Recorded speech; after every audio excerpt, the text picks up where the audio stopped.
Welcome to Nerds at Church, a podcast about nerdery and the Bible.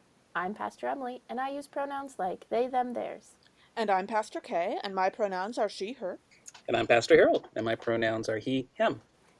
In this episode, we'll discuss Ascension Day, which this year falls on May 26th. Check out the episode description for links to the Bible passages and other references we make in this episode.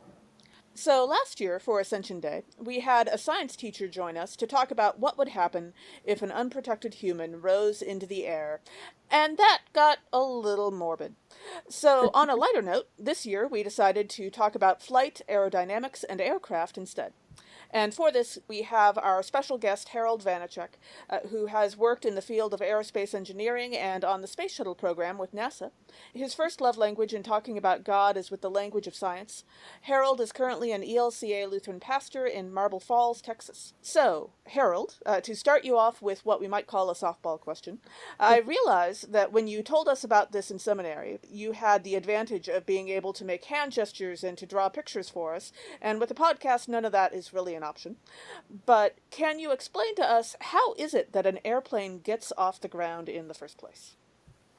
First of all, thanks for having me on the podcast. It's kind of fun to get to talk about this thing I really enjoy and got me into college in the first place, talking about flight and space. My original love was going into space. I always wanted to be an astronaut, and I still kind of want to be a pastronaut, but I'm getting older. Right? I want to be a chaplain on Mars. Yeah, I know. Go to Mars. That's right.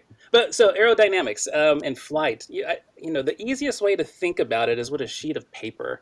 If you just have a sheet of paper and you hold the edge of it up to your lips and you blow over the top of it, you'll notice that the paper rises, and that's the whole principle of flight right there. That as air moves faster over a surface, it lowers the pressure.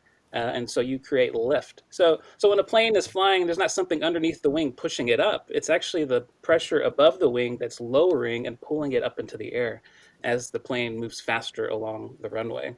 Yeah, and so this comes back to the principle is probably a few hundred years old. Daniel Bernoulli is the one that we were always kind of going over again and again in my aerospace courses.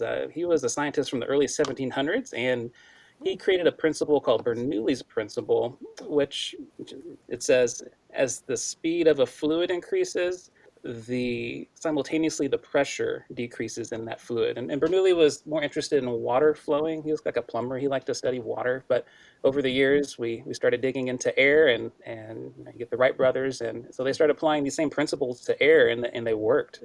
So that's kind of the root of kind of flight in the basic sense.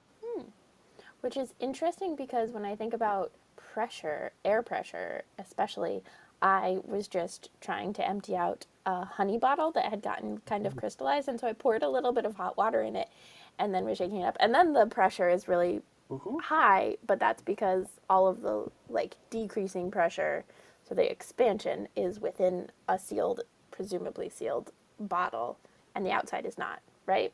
Yeah, well, if you put hot water in there, you probably, the atoms are moving much faster with hot things, and there's probably a little, if it's hot enough, it probably creates some level of some atmospherics or like air or hot gas. So it would kind of expand it a little bit. Yeah. Okay. So then, how does it compare between like a plane getting off the ground, because that's about like speed and moving fast and going up, and a helicopter, which basically just goes directly up? Yeah, that's actually a really fascinating question. So we'll back up 1 second and talk about the wing of a plane. The wing of a plane is just this lovely kind of curved teardrop shape. We've drawn from nature in so many ways, like birds' wings. If you start looking at them, that's where we pull these shapes from, is from nature. And it's shaped in such a way that the air flows faster over the top. It's got more distance to travel than it does underneath the bottom, which creates that lower pressure. So everybody can kind of picture a plane with two big wings, and kind of has this bent teardrop shape that kind of is extruded out in both directions. And that's where your wings are and what creates the lift. A helicopter uses the same principle. Each of the blades on a helicopter is basically an extruded bent teardrop all the way out. So you're basically, instead of flying by shooting a lot of hot air out of your engines and going real fast down the runway, so you're spinning your wings and you're creating flight that way. Yeah, that would be the same thing there. They both use that same foil shape, but they utilize it differently. Okay. So the plane goes forward with it, and then the helicopter, because it just spins around, it's Mhm. actually like the thing that is doing the lifting is actually moving, Yeah. just the body of the aircraft is Yeah, not. the energy is being put into spinning the wings in a helicopter, but the energy is being put into pushing the plane. So it's a little different. Yeah. Hmm. So then, taking it up a level, how does the space shuttle Hmm. compare to planes and helicopters and like blimps and hot air balloons, right? Because it has to go up, but then it has to get all the way up to space and back Hmm. down safely. Hmm. Ideally speaking. I Ideally. know. Yeah. How long do we have on this podcast? Yeah, the space shuttle. I loved working on the space shuttle program. First of all, the space shuttle is one piece of a larger system. That had solid rocket boosters, and there was a big tank in the middle. The big tank fueled the engines on the space shuttle itself. But the main thrust to get off the ground were those two solid rocket boosters, and that's where rockets and planes are a little different. Planes will do thrust in a horizontal direction so they can create lift off wings. Rockets Hmm. just pushed, they put their thrust in the same direction as the lift they want to go. So they go straight up into the air with that. The space shuttle is always designed to be a glider. It was designed in mind to return back to Earth. So it has wings, but they're of no real use going up into space. They're just there to get us back down to the ground. So when the space shuttle would come into the atmosphere, it would come at a pretty steep angle because of all the force it was hitting. But once it got through that really thick part of the atmosphere or that real thin part of the atmosphere and it slowed down quite a bit, it started just going in circles to kind of bleed off speed until it landed at the runway. So it was just gliding back down to the runway. It's kind of in a controlled fall, basically. That's what a Huh. glider does, is a controlled fall. Yeah. Or falling with style, as I think they put it in Toy Story. It is falling. So I crashed the shuttle so many times in the simulator that I was in charge of. I was not very good at that. That's why they probably don't want me to fly it. I was going to say, so probably you have not flown it in real life. Yes. I'm good at crashing it. Somebody has to crash it, right? Like That's right. there's a That's right. principle in, I think, Judaism where like if everybody agrees, someone is responsible for disagreeing Hmm. just to make sure all the bases are covered. If everybody can do it well, somebody is responsible for crashing just to make sure they've covered You need all the bases. everybody on the team. Yep, that's right. Yes. Yeah. Whereas I think Lutherans just call that being the devil's advocate. But That's a whole other thing, and yeah, that's and less problematic. helpful. Yeah. That's fascinating though, because I think in my head I forgot that the space shuttle does just go like directly up Hmm. instead of like taking off like a plane, and Hmm. so that does make Yeah. Yeah, I was always fascinated by the aerodynamics of. So they would always land it in California and then fly it back over to Florida. But they always piggybacked it on like a 737. I mean, and I was like, there's some crazy aerodynamics going on there when you got a plane on a glider on top of the Yeah. plane. And I don't know how those pilots handled that center of gravity being so much higher up in the plane. That's Oh yeah. next level Although, flying there. if you have flown one of those planes, can you technically say that you've flown the shuttle? That's a good one. Oh, because you have. Well, you could say you could have flown it like a backpack. You kind Yeah, of. Yeah. something like that, yeah. Hmm. That's fascinating. And I think I once had somebody tell me that with planes and the shuttle and the rest of them, it's not that they're like arguing with gravity. They're having a conversation with gravity. It is a They're not relationship. fighting gravity. Yeah, it's I had a number of people try to explain that part to me. And if you do wind up fighting gravity, that is a sign that you are probably about to crash. Yeah. But No, yeah, no, no. Katie, you hit like exactly on like these. There's like four words that go into the little drawing that you would draw of like how a plane flies. Like in the front of a plane, there's a little arrow going out that says thrust, like it's going in that direction. That's where the thrust is pushing it. Um, mhm. there's an arrow going behind the plane that's called drag. There's always Mm. something slowing things down, whether it be wind or the shape of the object flying down.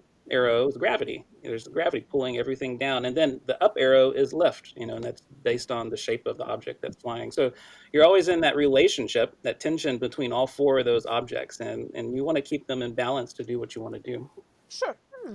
But sometimes that conversation gets a little more complicated than others. Sure. Like many, many years ago now, my grandpa was an engineer and he worked on a project related to this, but we never really got to talk about it. Mhm.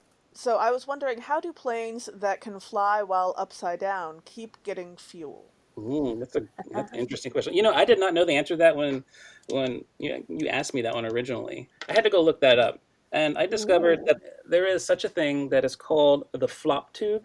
I don't know if you ever heard of the flop tube before, but No. so the way the tank of a plane is often made for for planes that go upside down. Not all planes are designed to do that, but planes that are, there is the tube for the fuel that goes into the tank is a flexible tube. It can move, and it has a weight on the end of it that's taking in the fuel. And so when the plane is flying level and normal, it's weighted and it's down at the bottom of the tank where the fuel is. But then if the plane were to fly upside down, well, that's where the fuel is now. It's at the top of the tank, but the weight of the hose makes that fall to the top of the tank because that's upside down. So the hose is always kind of sticking itself in the gas where it is based on gravity. I thought that was really kind of a creative solution for that. Yeah. Interesting. Okay. So Hmm. the tube just like moves around Hmm. within the like side of the gas can that it's Yeah, at. Like, yeah, huh. I So know. the inside of an airplane cannot possibly be packed as tight as, say, the engine of a car these days. I know. Yeah, Because, that's a good question. I mean, the plane is awfully it's a big gas tank, on planes. The Hmm. sure, wings are often full of fuel and yeah, so they take a lot of gas to fly. sure. That is fascinating. Okay, speaking of flying, Hmm. then what causes turbulence, right? Because if Mm-hmm. in all of this, there's like some background image where I have of like Jesus in any of these, plane, trains, automobiles, trying to like ascend, but like Jesus hits turbulence. What is it? Yeah, Jesus, he gets a bumpy ascension. Is that what you're Yeah. saying? Yeah. Yeah, yeah. Anybody who's flown has probably experienced turbulence. Anybody who's driven on a 2-lane road that's like an 80-mile-an-hour road and a car zooms right past you, or a semi comes past you and you feel the Oh, wind like hit semis you, are real. like that's Yeah. turbulence too. There's different kinds of turbulence. There's thermal turbulence. So maybe you've seen birds like circling in the air. They're like following thermals, like this rising heat Hmm. in the air. When planes run into those, that creates kind of an instability in the air over the wing. And if the wing and lift is based on the speed of the air over the wing, creating a constant lower pressure, if you disturb that, well, then you're kind of shaking, you're messing around with your lift at that point. So you kind of create kind of a little bump in your ride. There's other turbulence where if you've ever watched Top Gun, you don't fly in front of another plane. That's bad news bears because you mess up the airflow that's going into their engines and over their wings, and you can create turbulence, and also you can turn off a jet engine that way. Oh, Yeah, this makes yeah. me interesting. Is that why they frequently do the V formation, like we see birds and stuff do, Echelon. Uh-huh. so that it's like Yes. you're Yeah, and not they don't. directly behind. You're like, You would not fly directly behind each other. That's bad news. Yeah, you create. Yeah, the wake that the plane creates is pretty rough. If when I was in Austin, there was a golf course right near the airport that was right in front of the landing strip to the airport, and you Oh, could yikes. you could be right under these planes that were landing, and they create this wonderful effect on the edge of their wingtips called wingtip vortices, and it's this air that spins in like a tunnel, and it looks white like a cloud, and you can hear it in the air. It kind of crackles as it moves along. So yeah, they create a lot of turbulence, and the faster you go, the more turbulence you're going to create. did you ever get a Um, golf ball caught up in the vortex? yeah, I, yeah. I was going to say, I don't think my dad would like that course. That's where I thought it was going. Or I he'd can use like it any more because he could blame all his bad shots on the airplanes. I can use any help I can get on my golf game. Yeah, for sure. If turbulence does it, that's awesome. There's also, that's why when you get ready to land in a plane, it gets kind of bumpy naturally because the air the closer to the ground is just more turbulent. There's just more crosswinds and air is moving around. So that's why it feels bumpy. And Mm. also, I read that mountains help create turbulence because the air kind of rushes up along them up into the air at times. So there's all these Sure. things that create turbulence and instability of the air. Yeah, I know. Having grown up in the mountains, there's definitely a different dynamic of flying into Denver, which is right at the beginning, like flying west from the east into Hmm. Denver Hmm. is very different than flying east from the west into Denver because one goes over the mountains and one doesn't Oh have any yeah. mountains. And so there Mhm. is, yeah, Yeah. the way Yeah. that impacts climate. And I've mentioned that before on the podcast, but it also would then Yeah. impact planes. I've overheard a couple pilots say that you don't want to learn how to fly initially in Denver. You want to go somewhere a little further away from the mountains where it's flatter to Yeah. learn initially. Because, like, my mom taught me how to drive stick just below the crest of an icy hill, and that was less than ideal. And I figure that learning how to fly a plane right next to the Rockies must be kind of similar. Yeah, that's probably true. People can come to Texas or to Arizona. I was going to say you probably do want to learn to fly. Maybe not your first couple times out there, but I was definitely I very mean, glad eventually, when I was yes. learning to drive a car that I learned primarily in the wintertime, and so learned how to drive with ice and snow and all of that before having to like actually drive. Sure. And speaking of unusual flying experiences, planes and helicopters and the space shuttle are not the only ways that we've ever tried to fly. We've probably all seen a few unusual aircraft designs out there. I recently rewatched the Studio Ghibli movie Kiki's Delivery Service, and that one features what is basically there's a large propeller that is strapped to a bicycle, and the bicycle is strapped underneath a hot air balloon. And I think there are some flappy wings on the side, and by pedaling the bicycle, the front propeller and the flappy wings all do their thing, and the hot air balloon helps give them some lift. And theoretically speaking, you don't die. Like, I don't know what kind of parent would let their 13-year-old play around with this kind of thing, but these, children don't really seem to be supervised at all, as is standard for your usual teenage adventure movie. So I was wondering, Harold, if you had any favorite unusual aircraft designs. Hmm. Maybe a little less deadly than that one. Yeah, no, that's a fascinating one. It sounds like a one man band kind of concept. I like that. Yes. Cool. Yeah. So anything can be an aircraft. I mean, that's probably you can move anything through the air, and it'll have some level of lift and drag. And if you want thrust, you add your thrust, and obviously we have weight. So I mean, you get all those four pieces there. I went skydiving a number of years ago, back before I got married. I don't think my wife would let me go skydiving. Yeah. But that was one of the most exhilarating experiences I remember having. And I think the human body is probably one of the most fascinating aircraft designs. I know you've seen the people in like the squirrel suits, like flying around and things like that. But just skydiving, you don't have any thrust. Your weight is constant. That's kind of a given. But you can change your shape as you're falling, and you can tell that you're dragging more. Like you can slow yourself down, or you can get very tight together, and you can feel yourself speeding up. So I don't know. It's kind of nice to realize that all you're kind of the aerodynamic surface, and you get to feel it. So I think that's pretty cool. So are you Sure. telling me all of those times I almost puked when I was on the playground on this like merry-go-rounds or the like individual spinny things was actually just training That's to right. become That's an right. aircraft? Playgrounds are all about training. That's right. See, my problem with the concept of anything can be an aircraft and any person can be an aircraft is that I also grew up with the line, a good landing is one you can walk away from, a great landing is one where they can reuse the plane. Yeah. That's So why I didn't jump by myself. I was a tandem jump there. that helps. I was the co-pilot. He was the pilot. Sure. That's true. So when I think of aerodynamics and Ascension Day, and we've already like gotten into this a little bit, but I definitely wonder what it would take for Jesus to fly upward. Like we talked last year about like what would happen to Jesus, particularly Jesus' body, if they flew upward. But like, what would it take? Would a jetpack work?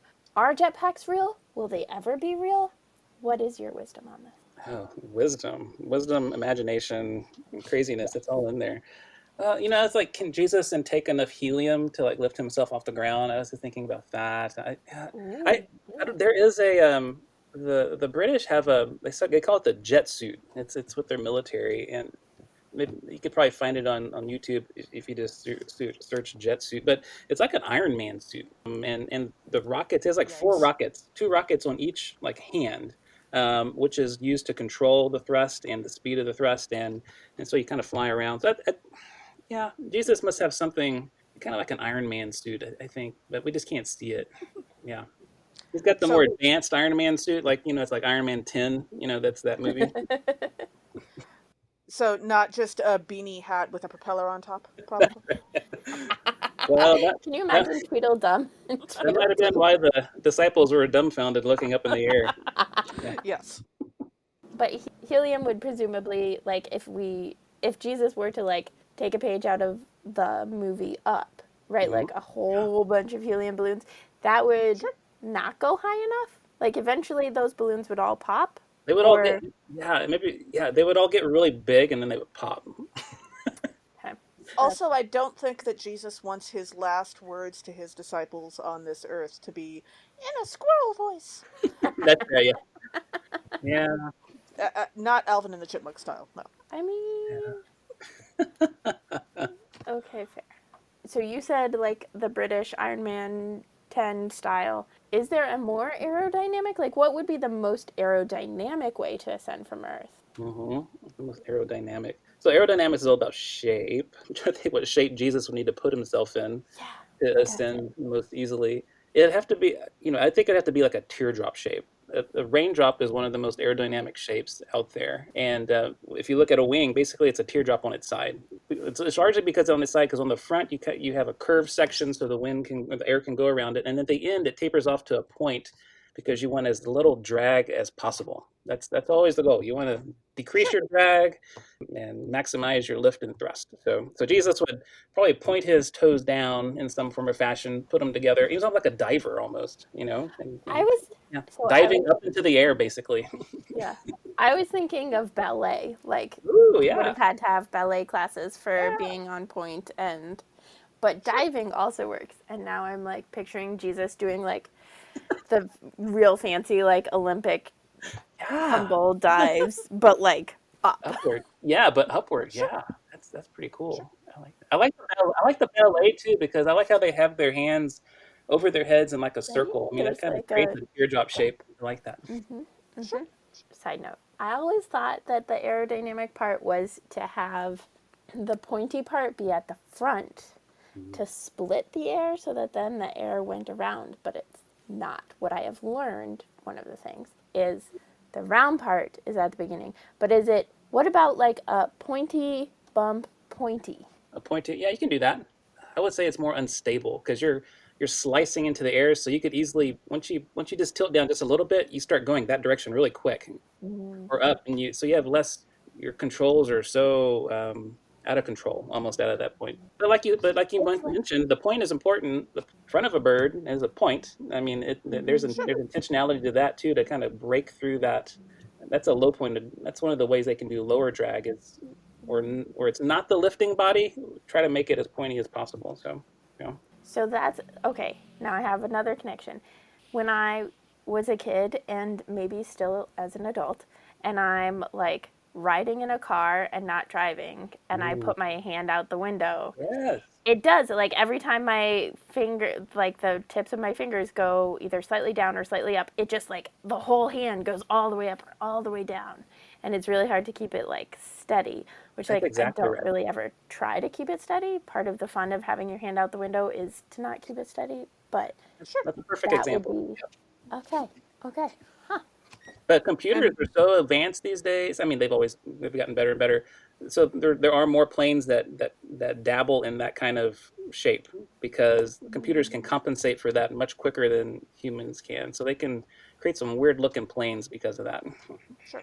Interesting. Is that maybe contributing to the abundance of UFOs? That's right.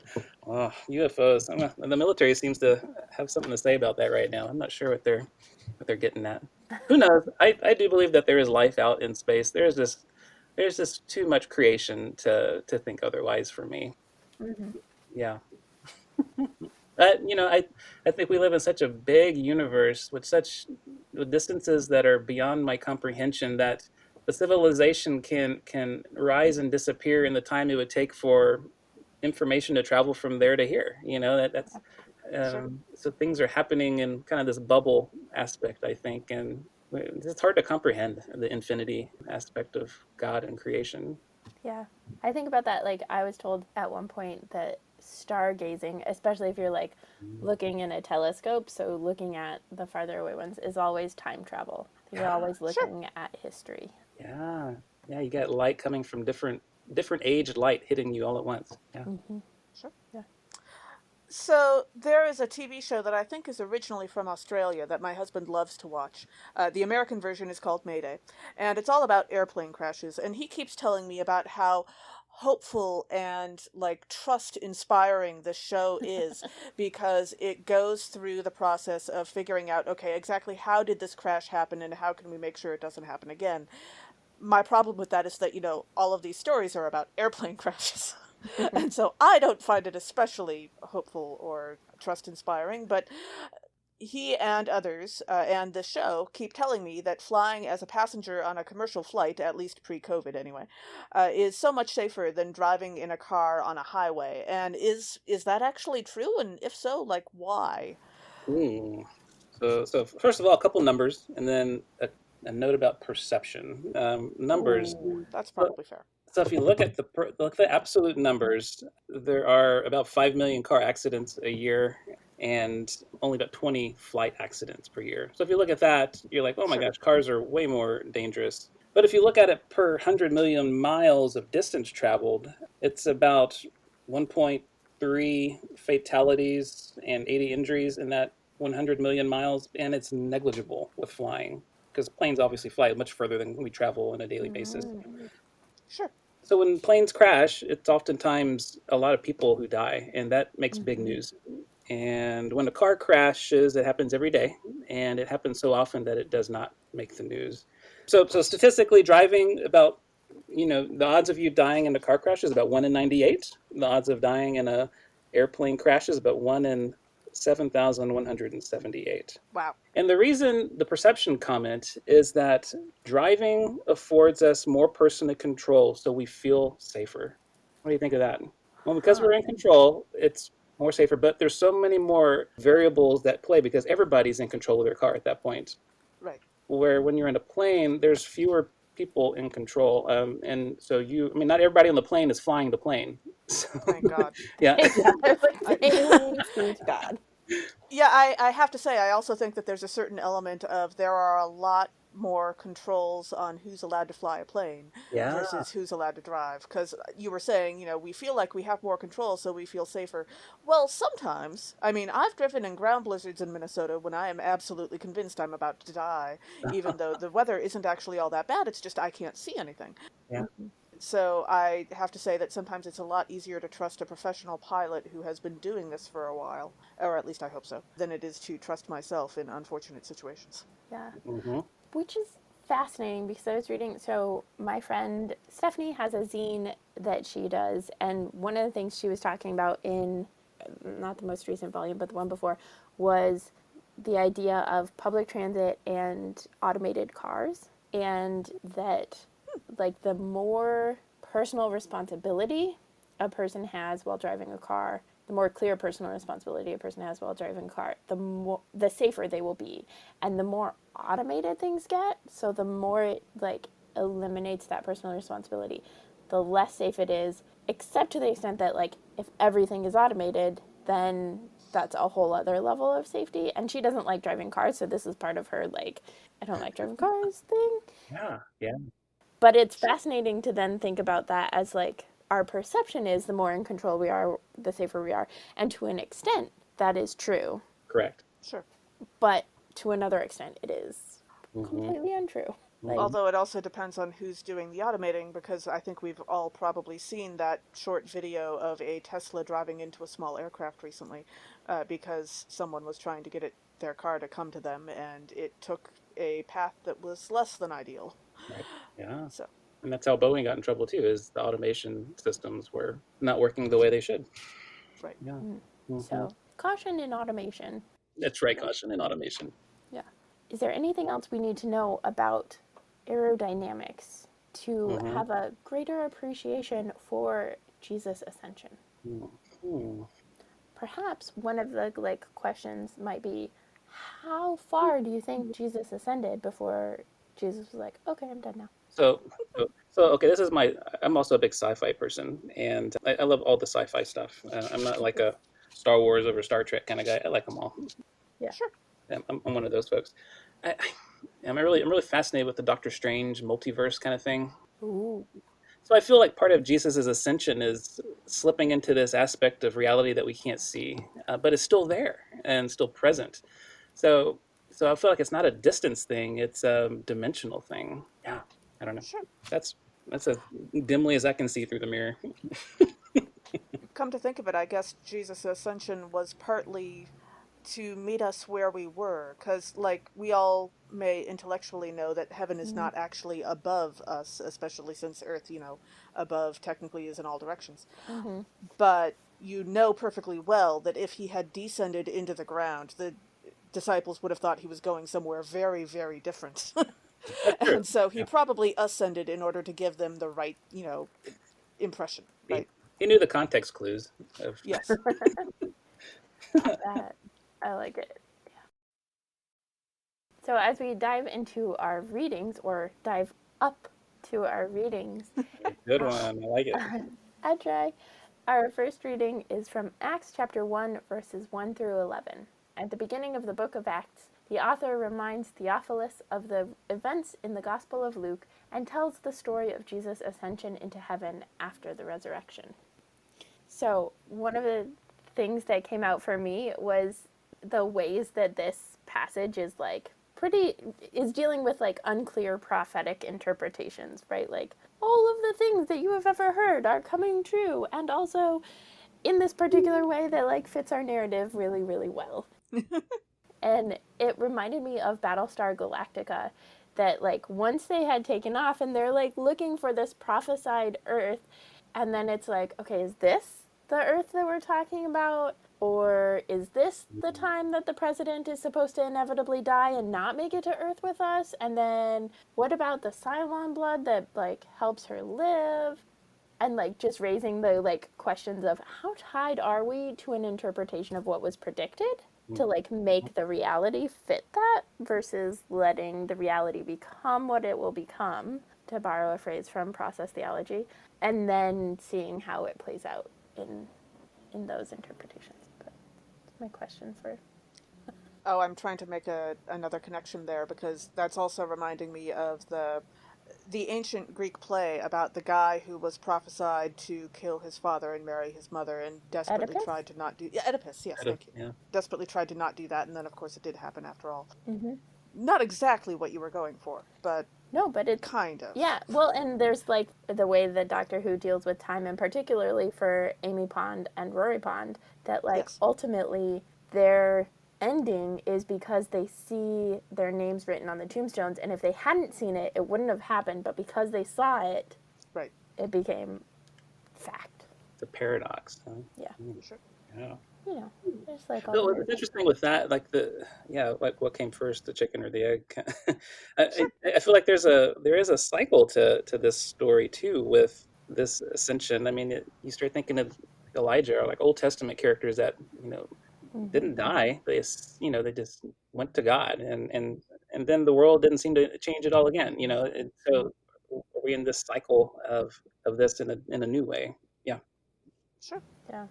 And come to think of it, when you read the description of Elijah's ascension into heaven, it really does kind of sound like he was sucked up into heaven. Like that was not something he had control over. That's true. That is true. And that reminds me of your description of lift. The Mm. lack of pressure is pulling you upwards.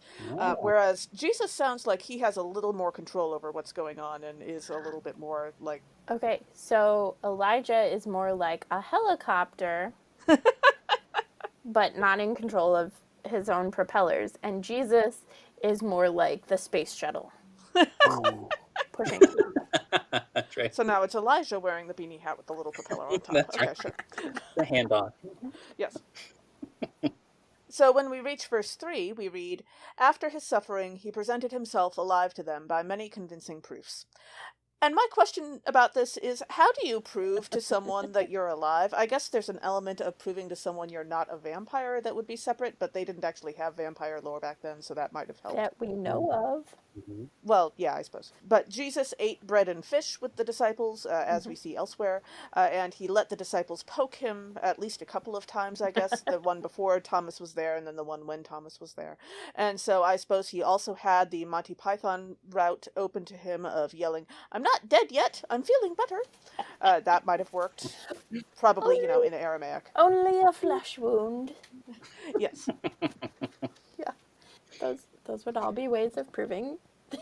But, the biblical authors were very big on everyone maintaining their dignity, except for Peter. And so I suppose they wouldn't have included that part. It's interesting that they use the word presented in the translation. Instead, he just showed up. He's like, he presented himself. Like, For inspection. Right. yeah, I was picturing like a PowerPoint presentation. Like, here are all of the bullet points of why I am alive and with you now. So that's why Jesus came back then and not now, because he didn't want to have to make the PowerPoint presentation. That makes perfect sense. I am completely on board with that. Hmm. Oh my gosh. That's fantastic. I think my hatred of PowerPoint is getting a little legendary, but I love PowerPoints. I was the kid in like middle school where I made PowerPoints and every slide was a different theme and a different color and everyone had every single piece had transitions and sounds and animation. I was that. That needs to be a transition in PowerPoint, just ascension. Right, like Yeah. yes. that's fantastic. Yeah. And in verse 10 we read, while Jesus was going and they were gazing up towards heaven, suddenly two people in white robes stood by them. And I also co-host the Horror Nerds at Church podcast, as our listeners by now hopefully know. So as I was like reading this, I was picturing this filmed, and right now we're doing a combination of like the Twilight movies and other vampire stuff for Horror Nerds at Church. And so I was thinking of like the filming of this would be definitely like zooming in on the disciples as they're like looking up and then zooming out and all of a sudden the other two people are there.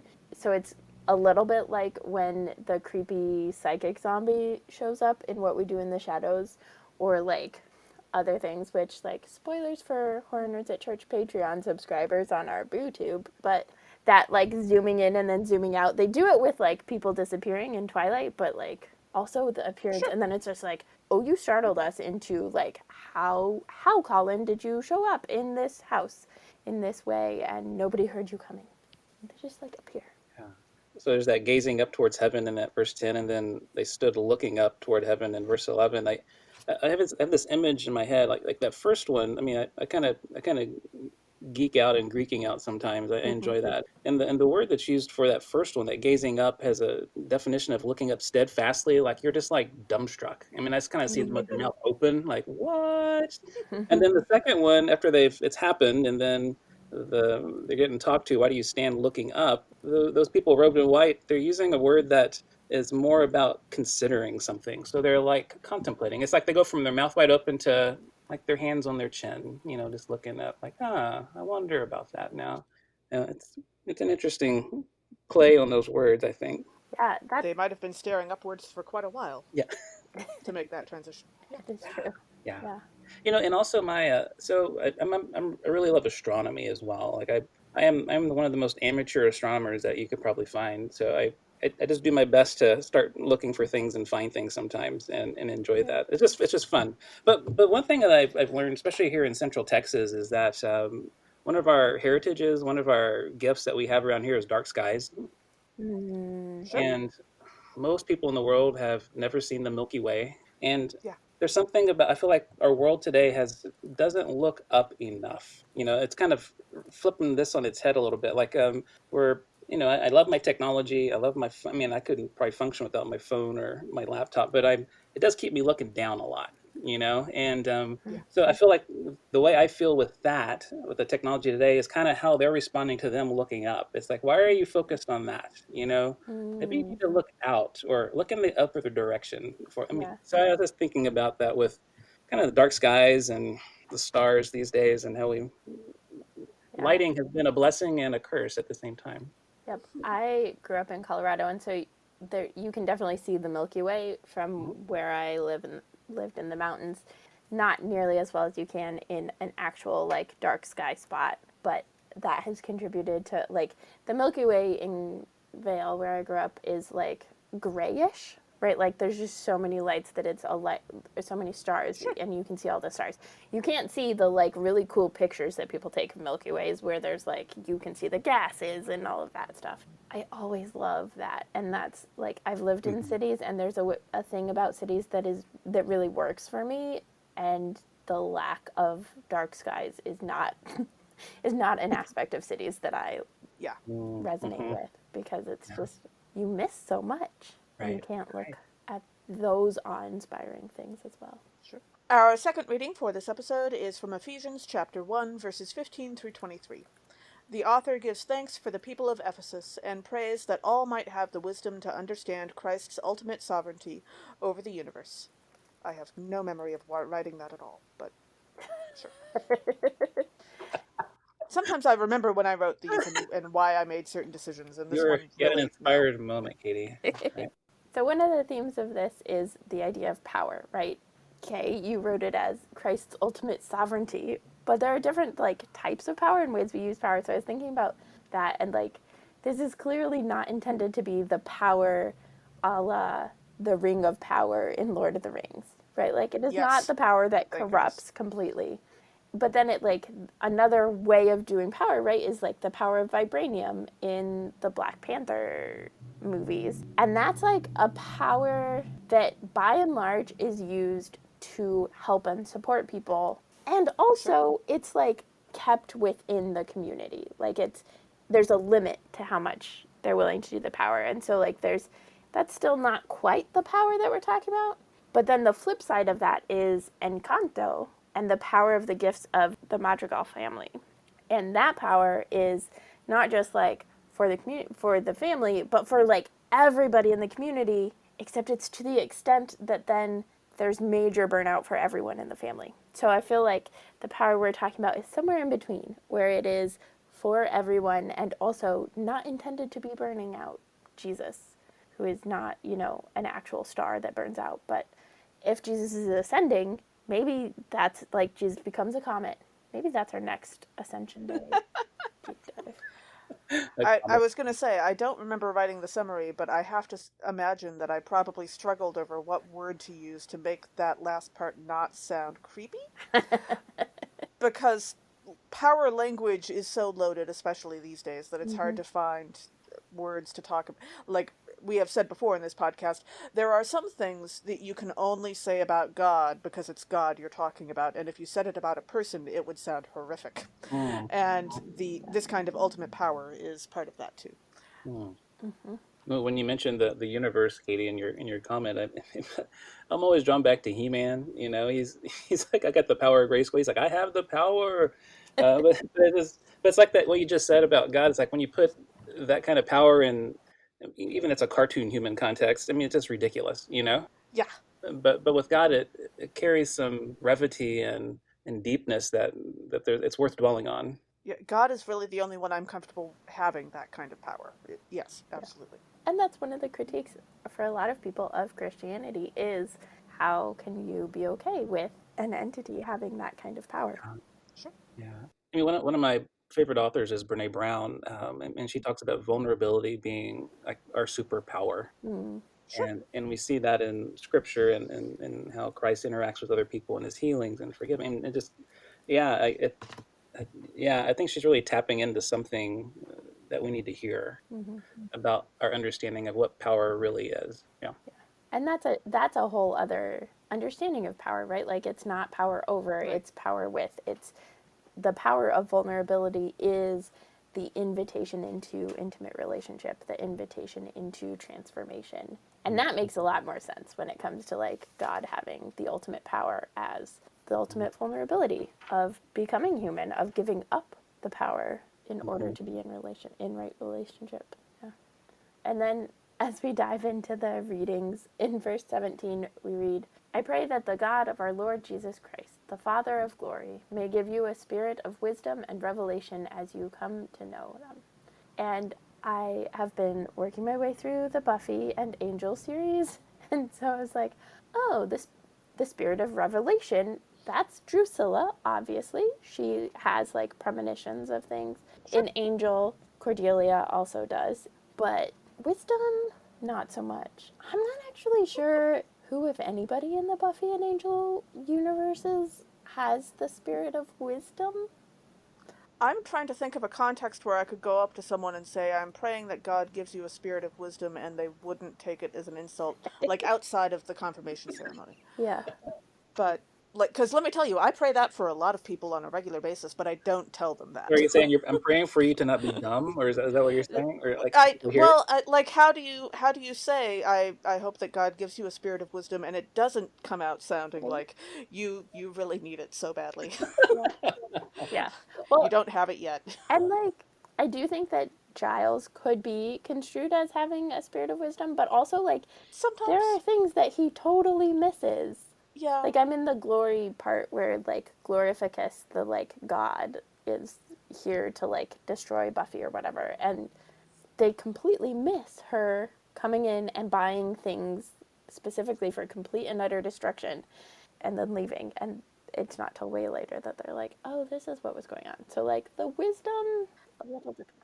I've only seen like a 1.5 seasons of Buffy, and so my knowledge of Giles is a little fuzzy. But if I remember right, he's not always that great with people, and I've always considered that a part of wisdom. Like, you have to Ooh, understand how people work in order to really be wise, because wisdom. otherwise you're not gonna get how a lot of things in the world work.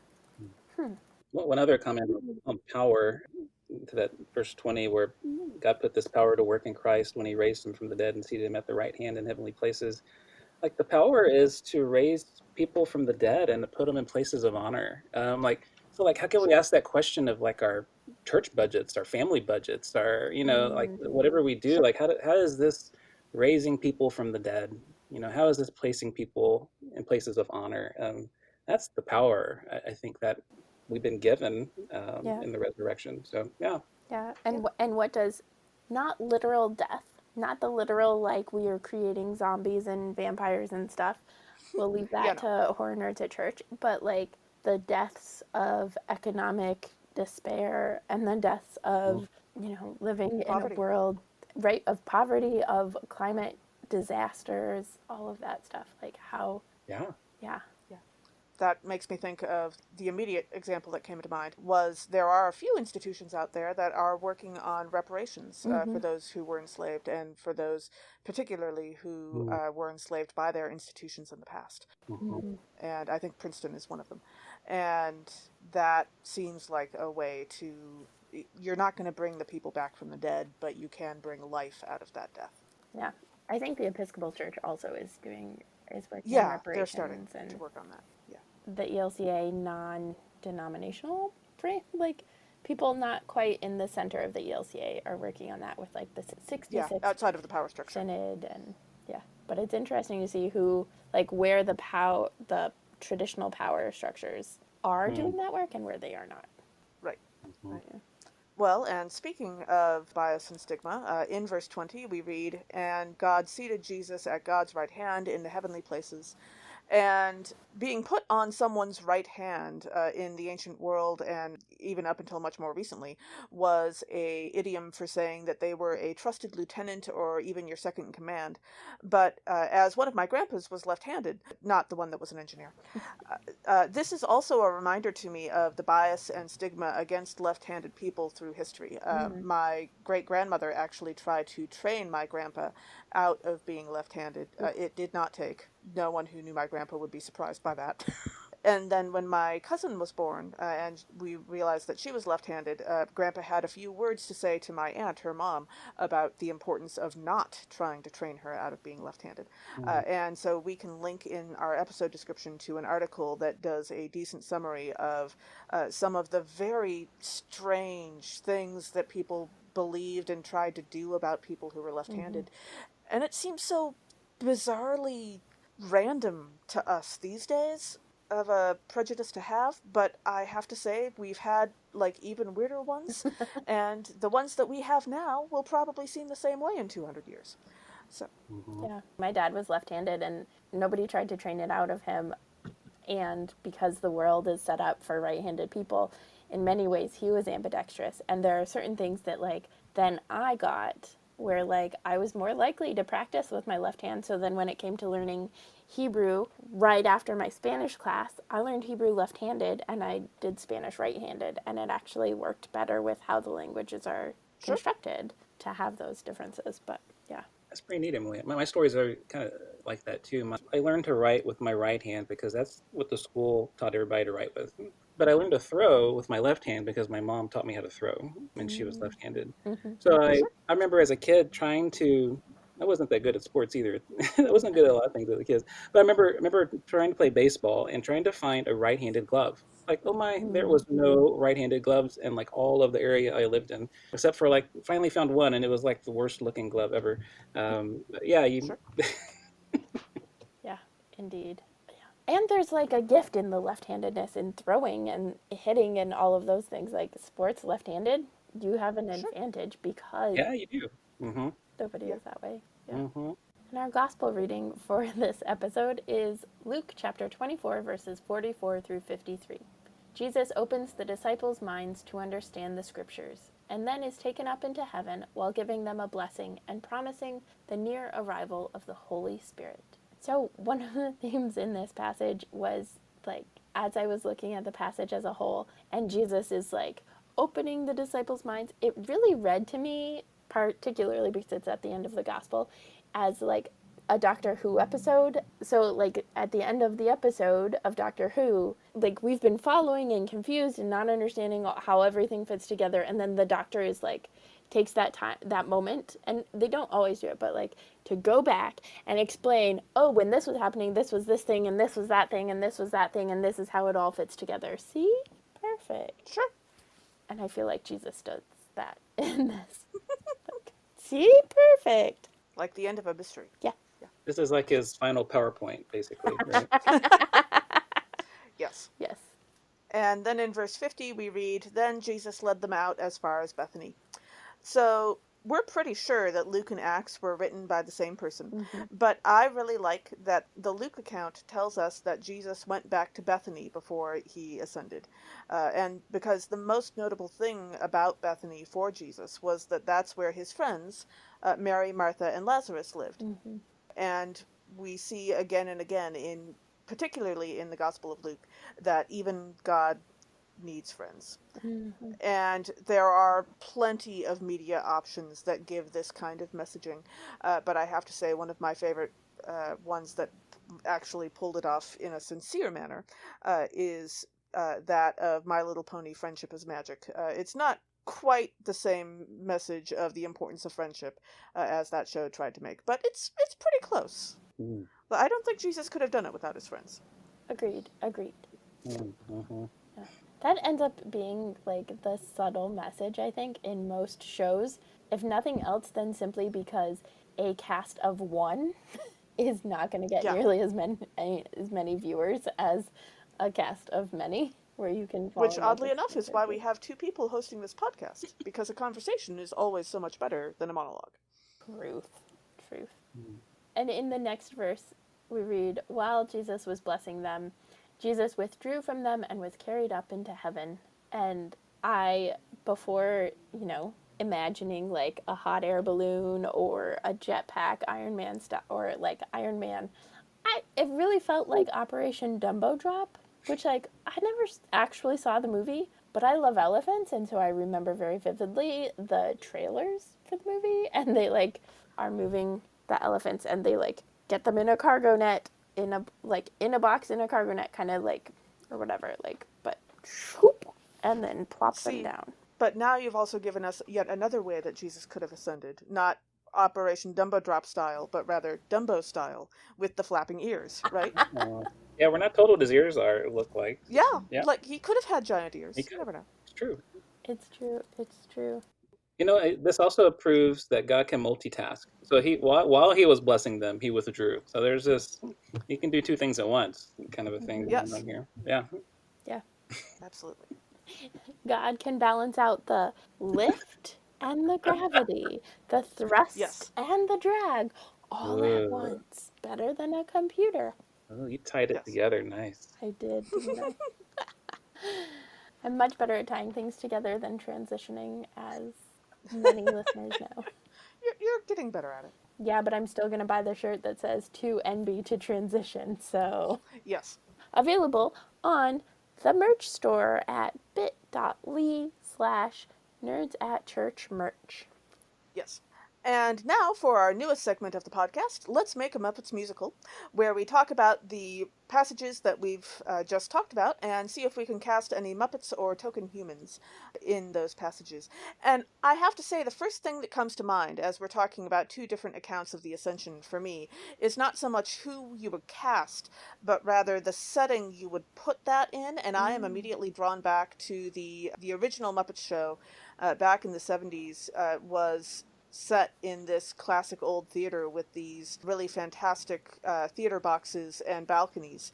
And I'm now imagining Jesus ascending not like in a plain open field, but rather in the theater from one balcony to the next.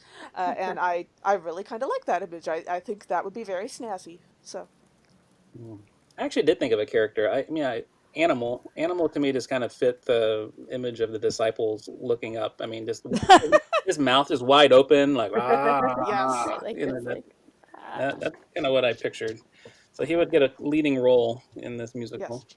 The drumsticks hanging limply from his fingers in sheer amazement. I like that. Okay. I'm gonna have to like dig deeper into Miss Piggy because I have a lot of like biases about Miss Piggy.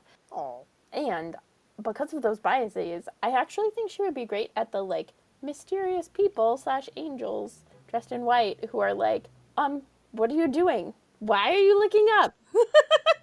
What are you like having her be that particular like But she would have popped them upside the head. That's kind of how Miss Piggy does it, Yes. Yeah. Karate chop to the knee. Karate To chop make them. sure you're paying, making sure you're paying attention. I also have to say, as much as I do love Miss Piggy, I think she would greatly enjoy being a direct messenger from God. right? And like telling people that. Yeah, like it's not all bad. I guess like I have particular biases, but also like it fits really well with Messenger of Yes. God. I think she would be great at it. Absolutely. I think she would love it. So Harold, any other thoughts on life, the universe, and everything? So, as we talk about ascension and looking up, one of the things that's happening this next year in 2023 and then in 2024 are some pretty big cosmic things happening. We have a annular solar eclipse this next year in October 14th, and it's where the moon covers the sun, but it doesn't cover it fully. It's in a part of its orbit where it won't cover it fully, but it'll be fully over the sun, so it'll get pretty dark.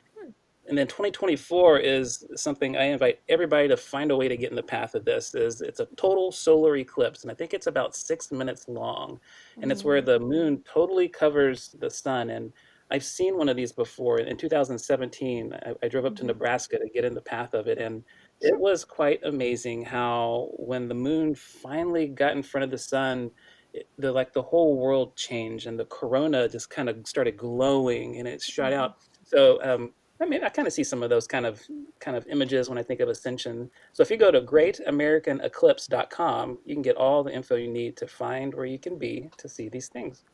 Awesome. I also saw it, but I was like just a little bit too far, so it wasn't complete. But I like drove south to see it, and it got dark. Like it was decidedly Twilight, not the movie.